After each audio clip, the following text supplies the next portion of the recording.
yang luar biasa ya ini istilahnya waktunya kayak kita semacam mau naik daun tetapi terus terhambat corona.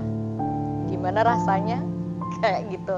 Jadi kalau misalkan cerita ya, namanya udah bermimpi gitu, aduh asik, seneng aku bisa go internasional gitu kan, diajak dari kementerian jalan-jalan nih ke Eropa.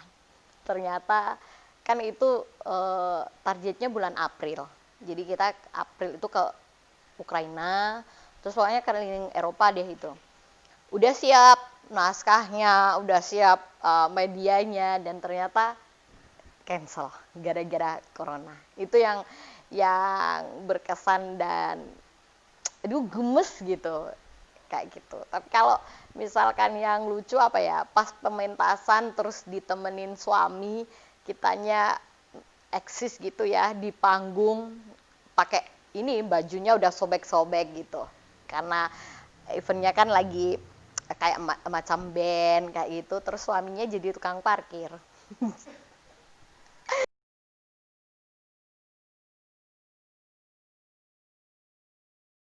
Jadi ya di situ mulai saya dikenang jadi pendongeng ya atau pembaca kisah. Jadi di Desember 2019 itu alhamdulillah dapat 2 langsung kejuaraan nasional, satu yang diselenggarakan oleh Undip gitu, oleh para remaja-remaja yang bikin, di situ dapat jadi juara 1. Terus ikut juga ke lomba mendongeng tingkat nasional yang diselenggarakan oleh Kemendikbud. Nah, waktu itu juga alhamdulillah memborong juara 1. Nah, di situ langsung dari Kementerian Pendidikan dan Kebudayaan Republik Indonesia, karena di sana itu bebarengan dengan seminar internasional, dan ternyata di situ kan banyak dari ada Finlandia, ada Jerman, ada yang tadi dari Eropa, ada dari Jepang. Itu ketika lihat aku perform kan, waktu itu langsung perform di depan mereka, itu mereka seneng banget, aduh aku pengen ngundang si dia deh gitu. Jadi sama kementerian kita difasilitasi, oke Mbak Arum, waktu itu gitu bilangnya, Mbak Arum ikut kita ya gitu, siapin aja naskah yang nanti buat dipakai di keliling Eropa. Tujuan kita yang awal di Ukraina yang memang di sana untuk mendongengi si anak-anak kecil gitu. Jadi udah siap naskah mas itu.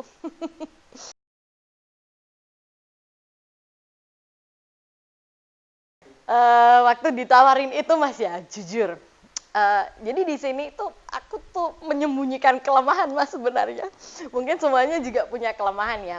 Satu, meskipun aku itu sering banget ngomong sama orang, sering ngomong apa, tapi aku tuh masih nggak pede gitu ngomong dengan berbahasa Inggris.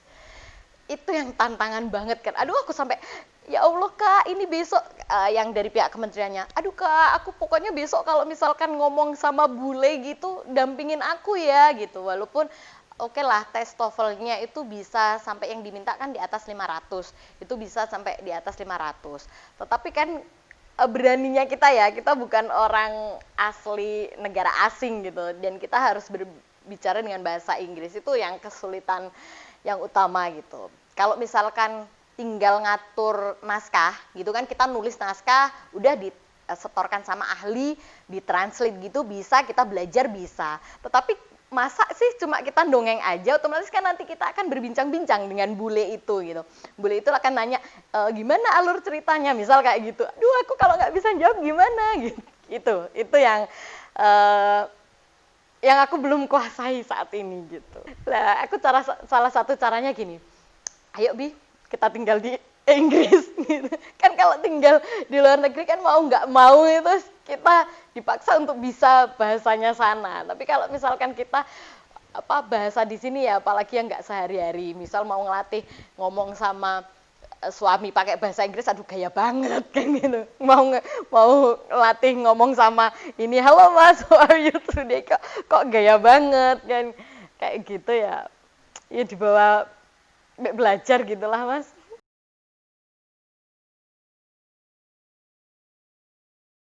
Uh, ini sih nggak yang ditolak, nggak yang ini, soalnya kita pinter ngaturnya gitu. Jadi gini, pinter ngatur itu maksudku gini, gimana kalau kalau misalkan ngomong, yang penting kita bisa dipercaya itu ini banget ya, terlalu sok-sok gitu ya, sok-sok bisa dipercaya gitu. Tapi gini Mas, jadi dulu selain masuk ke teater kan saya juga orang OSIS gitu. Jadi tidur di sekolahan, terus pulang malam itu menjadi hal biasa. Tapi yang biasanya ya udah teman-temanku tak bawa aja ke rumah gitu. Jadi orang tuaku pun tahu. Terus waktu misalkan aku pementasan, orang tuaku aku undang gitu. Walaupun toh kelihatannya itu aduh mereka seperti di sarang penyamun ya yang dilihat oleh anak-anak muda, tetapi ada orang tua di situ. Di situ caraku untuk menunjukkan gitu ke orang tuaku, boleh ya aku kayak gini gitu. Ini positif kok. Ya tergantung kita komunikasinya aja sih Mas. Kalau misalkan ditolak, ya pernah sih sempet kok pulangmu malam banget gitu. Tapi lebih bukan dimarahi tapi lebih kekhawatir gitu. Cuma saya tahu lah, Mas Sis kan juga dulu itu termasuk seniornya yang, Mas aku nggak berani pulang, anterin ya. Ya kan, ya kayak gitu. Akhirnya kan tahu. Istilahnya gini lah, kalau untuk anak teater itu masih ini banget sih ya, masih normal banget gitu. Enggak, mereka kan berdandannya enggak yang persingan, yang tatoan, yang apa gitu. Nah, tapi kalau ke arah sini aku malah mendekatkan ke anak-anak yang kayak gitu loh Mas gitu. Jadi aku memang jaring anak-anak jalanan Kabupaten Tuban gitu ya, yang memang ya mereka tak ya ada pembinaan dari kita gitu supaya mereka nggak dianggap sampah masyarakat aja gitu.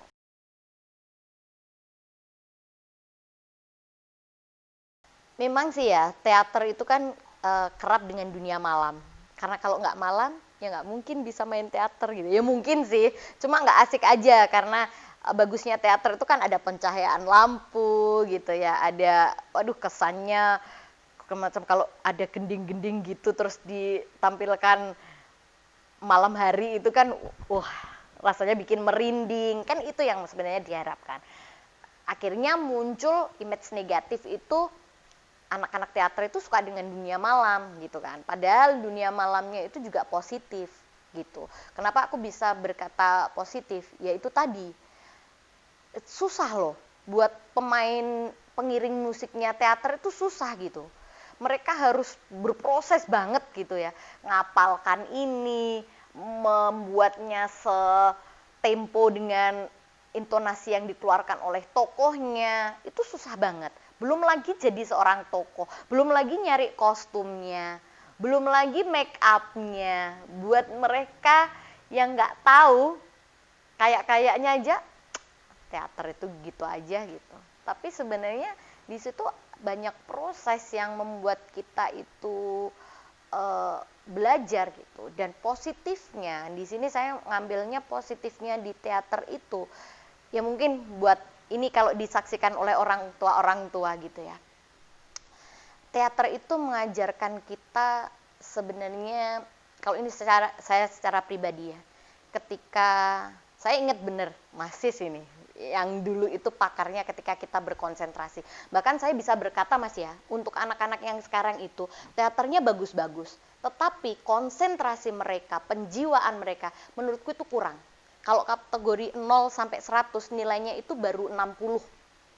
Padahal itu dengan perform mereka yang bagus loh ya. Tapi dibandingkan ketika zamanku, bukan aku kok langsung membaguskan zamanku ya. Tapi ketika aku berperan di situ, kita penjiwaannya itu betul-betul nggak hilang. Kalau anak sekarang kan betul konsentrasi ya. 1 jam sebelumnya konsentrasi. Tapi waktu mereka main, itu konsentrasi sempat hilang loh. Gitu kan, bercanda sama temennya. Ini giliranmu loh, giliranmu. Padahal zaman dulu itu nggak boleh. Tokoh itu loh, kalau sudah kita manggung, jangankan kita ngomong-ngomongan sama si A itu, ya udah kita benar-benar tetap harus fokus konsentrasi. Oke, habis ini aku di detik ini. Jadi tampilannya itu perfect gitu, dapet jiwanya. Kalau sekarang kan bagus dilihat, enak didengar, udah gitu aja. Tapi untuk merasa yang sampai kita harus bisa menangis, sampai kita itu marah, itu nggak dapet gitu. Jadi buat adik-adik yang sekarang itu deh, yang positif yang aku rasakan sekarang tuh waktu berkonsentrasi itu, ketika dulu itu jaga lilin itu ya Mas ya, jaga lilin gitu, nggak boleh betul-betul lilin itu padam. Di situ kita benar-benar dilatih untuk bersabar, telaten. Terus ketika saya ingat bener, masih satu Mas siapa ya dulu yang ngomong tuh, coba sekarang berfokuslah pada satu titik, terus ditemukan titik itu, rasakan titik itu, memasuki diri kamu, kan gitu dulu itu. Ketika membawa kita itu benar-benar kita itu semacam, kalau orang yang betul-betul ini ya, semacam kita zikir gitu sama yang di atas gitu, bener-bener oke, aku mau menunjukkan yang terbaik, aku yang ini, jadi kita dapat gitu. Itu sih positifnya. Aku bahkan seneng banget di teater itu, di satu itu Mas gitu. Kalau untuk jadi peran siapapun itu tantangan ya, tapi kalau yang paling berkesan di teater itu adalah kayak gitu, ketika kita benar-benar ayo kita duduk melingkar, kita bergandengan tangan, terus kita merasakan, kita berkonsentrasi, itu nikmat banget.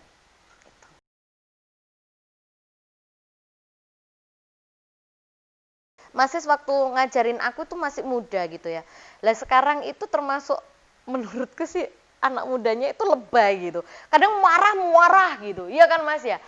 Tapi marahnya masih, terus Mas siapa Mas dulu yang rumahnya Sumurgung gitu loh, yang bisa seluring gitu loh. Iya. Itu kan nih terus Mas Fajar. Itu tuh, terus Mas siapa? Iya, Fahmi. Itu kan. Mas Fahmi marah-marah beneran. Tapi marahnya itu bener-bener kayak bentuk kita, tapi nek anak-anak sekarang ini marah ini walai istilahnya.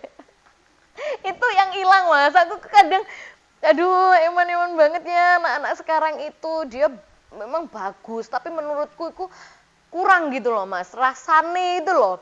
Nek dulu itu bener-bener asli loh ya, aku cara dulu ya memainkan itu, aku berasa kayak kesurupan gitu. Lah sampai nek anak sekarang itu main itu nggak sampai di titik itu ya Mas ya, dia hilang jadi separuh. Misal kayak aku Arum gitu ya, aku Arum terus nanti aku jadi Nimo misal kayak gitu ya, ini Nimo, ini aku Arum, itu masih 50-50. Tapi kalau dulu itu 90% tuh semacam jadi Nimo, kesurupan Nimo gitu loh, istilahnya kayak gitu ya Mas ya. Sekarang itu nggak dapet gitu, yo dapet sih, bagus sih, tapi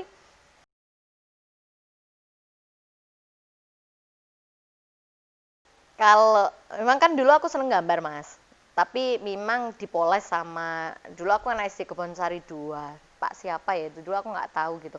Memang yang awal kali pertama itu ada yang namanya gambar berseri. Jadi di SD itu ada lomba 2 orang kan gitu. Dia melukiskan misal kejadian sebelumnya sama kejadian setelah itu lah.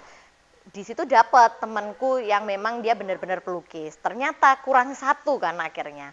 Nah disitulah siapa ya yang di sini minimal itu bisa melukis gitu. Akhirnya dipilihlah aku gitu. Dipilihlah aku, ternyata aku bisa. Kalau masih mencontoh begitu tuh aku bisa.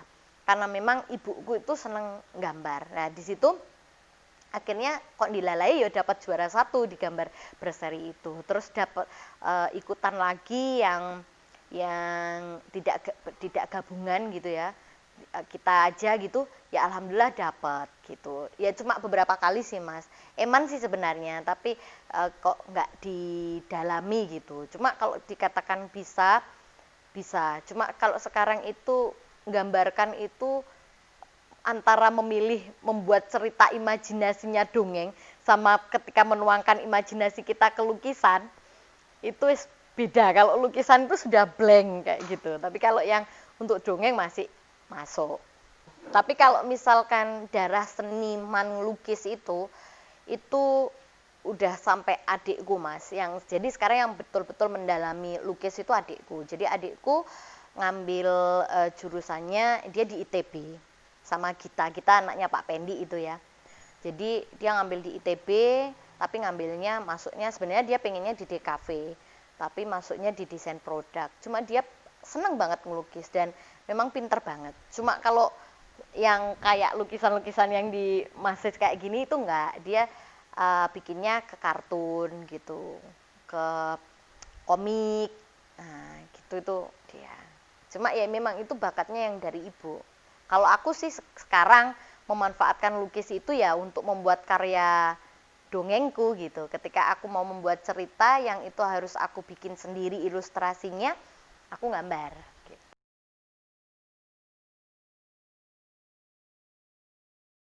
Iya. Sebenarnya kalau tadi ya Mas ya, hidupku itu nggak kok yang langsung menjadi seorang yang berprestasi banget. Tapi sebenarnya itu kalau diambil di sini itu ya aku diambil saat dibutuhkan. Contoh kayak tadi SD gitu ya, ketika orang lain nggak bisa, baru aku diambil kan kayak gitu. SMP pun juga kayak gitu. SMP itu nggak sengaja, secara nggak sengaja. Aku kan seneng banget sama pelajaran bahasa Indonesia. Jadi guru bahasa Indonesia aku udah tahu kalau aku tuh seneng banget nulis, mulai dari nulis cerpen, bikin puisi, nulis pantun, itu gampang banget kayak di luar kepala gitu, langsung aku nulis gitu. Terus ternyata di situ ada momen untuk lomba membaca puisi untuk siswa kelas SMP lah. Terus dipilih, di situ ada temenku yang disodorin gitu pertama. Terus aku juga diminta, ayo Arum ikut ya gitu. Terus aduh, aku ini bisa nggak ya, pengalaman pertama itu Mas. Jadi terus gimana ini, tapi untungnya ini aku bisa menyadari ternyata bagusku itu aku belajar itu langsung. Jadi ketika aku melihat gini aja deh Bu, saya diberi contoh dulu si Mbak ini biar dia membaca puisi dulu gitu. Aku inget banget Mas itu, Karawang Bekasi kan gitu. Jadi akunya itu harus berbeda kayak gitu. Dan di situ aku belajar. Dan sekalinya aku belajar, aku langsung dapat juara. Disitulah mungkin yang bikin aku semangat gitu. Walaupun kalau diputar balik lagi ya, wah awakmu iki iso iki nek dinggok notok gitu ya, bukan menjadi prioritas utama. Tapi hal itu tidak aku jadikan masalah kok gitu.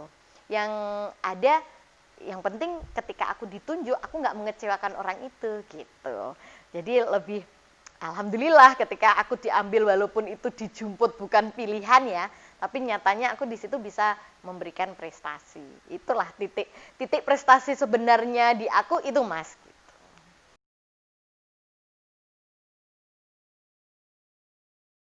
Oke, puisinya dari sendiri aja ya. Masa ini langsung kita berpuisi gitu ya. Oke. Puisi tentang diriku, karya Arum Puspitasari. Jika ada yang memandangmu sebelah mata, maka tutuplah satu matamu, supaya kau bisa fokus pada bayanganmu sendiri. Dan jika dirimu tetap diragukan, gunakanlah pijakan kakimu untuk berdiri. Jika masih saja langkahmu itu dihambat oleh batu kerikil kecil, gunakanlah tanganmu untuk meraba dan merasakannya. Tapi jika tanganmu masih seakan diikat, maka gunakanlah hatimu yang merasakan. Tidak ada yang tidak mungkin. Bahkan di saat kamu tergoyahkan apapun, kekuatanmu adalah pada dirimu. Tentang diriku yang saat ini mungkin terombang-ambing oleh masa lalu ataukah bertanya pada masa depan, kita tidak bisa menjawabnya. Tapi jika ada yang bertanya, maka culik dan kutiplah satu kisah yang bisa kamu jadikan sebuah motivasi. Jika masih saja ada orang yang tetap meragukan, maka bercerminlah. Karena di saat kamu melihat bayanganmu, disitulah keagungan yang abadi yang dilukiskan oleh penguasa, yang digoreskan dengan tanpa ada tanda tanya. kisah tentang diriku. Jika seseorang bertanya, apa yang saat ini bisa kupersembahkan untuk orang lain? Maka hanya ada satu jawabannya. Niat dan langkahku saat ini. Gitu.